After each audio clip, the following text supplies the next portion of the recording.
მეორე დღეა პოლიტიკური შეფასებების თემა ზურაგირჩი ჯაფარიძის განცხადება, სადაც ის ამბობს, რომ ოპოზიციამ მოსახლეობაში ომის საფრთხის შიშის გასა ნეიტრალებლად მოკლე გზავნილი ვერ შეიმუშავა.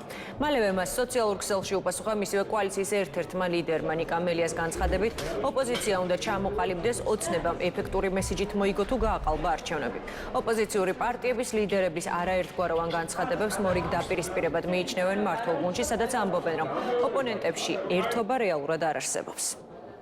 ერთი რაც შემიძლია ვთქვა არის ის, რომ მე არჩევნებამდეც მიმაჩნდა, რომ ოპოზიციის გზავნილები იქნებოდა გაცილებით უფრო მძლავრი, მონოლითური, ერთიანი და ეფექტიანი ფრონტის შექმნის პირობებში, რასაც ღიად მხარს უჭერდი და ვადვოკატირებდი პირადად მე, პრეზიდენტი სააკაშვილი და ერთიანი ნაციონალური მოძრაობა ზოგადად, თუმცა სხვა ოპოზიციურმა პარტიებმა თუ კოალიციებმა სხვა კონფიგურაციით არჩიეს არჩევნებში შესვლა.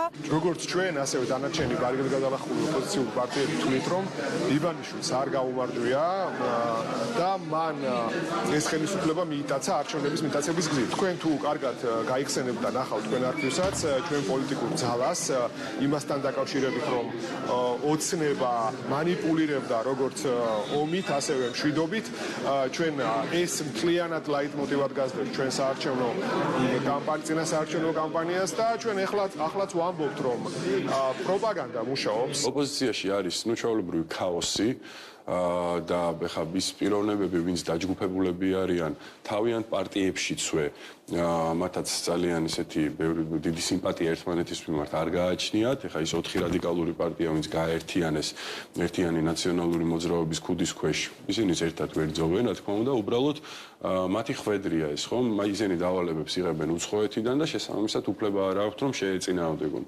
აზრთა სხვაობა, რა თქმა უნდა, არსებობს. ეხლა ის, რომ მოსახლეობამ სწორი არჩევანი გააკეთა და ეს იყო რეალურად ჩვენი ფიზიკური და სულიერი გადარჩენის არჩევნები, ჩვენი მოსახლეობა ძალიან კარგად აზროვნებს და ძალიან გამოცდილია და შესაბამისად მათ ეს საფრთხე რომ დაინახეს და რეალურად აღიქვეს, სწორედ მაგიტომ ქართულმა ოცნებამ მიიღო 54% ამ არჩევნებში. არც ერთი მაგალითი არ იქნა მოყვანილი იმისათვის, რომ ვინმე დარწმუნდეს არჩევნების გაყალბების რეალობაში.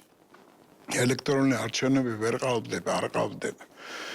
რაც შეეხება საგარეო კურსს, იგი არ შეცვლილა. ვერ შეიცვლებოდა, ვინაიდან ჩვენ ძალიან მყარად ვდგევართ ევროინტეგრაციის პროცესის სათავეში. ამ რეალობაში, რასაკვირველია, ჩვენ უნდა ვიფიქროთ, რომ ოპოზიციაშიც გააკეთებენ შესაბამის დასკვნებს და მოემზადებიან ადგილობრივი არჩევნებისათვის, ვინაიდან მუდმივად საბოტაჟის რეჟიმში ყოფნამ სერიოზული ზარალი მოუტანა ოპოზიციას დღემდე.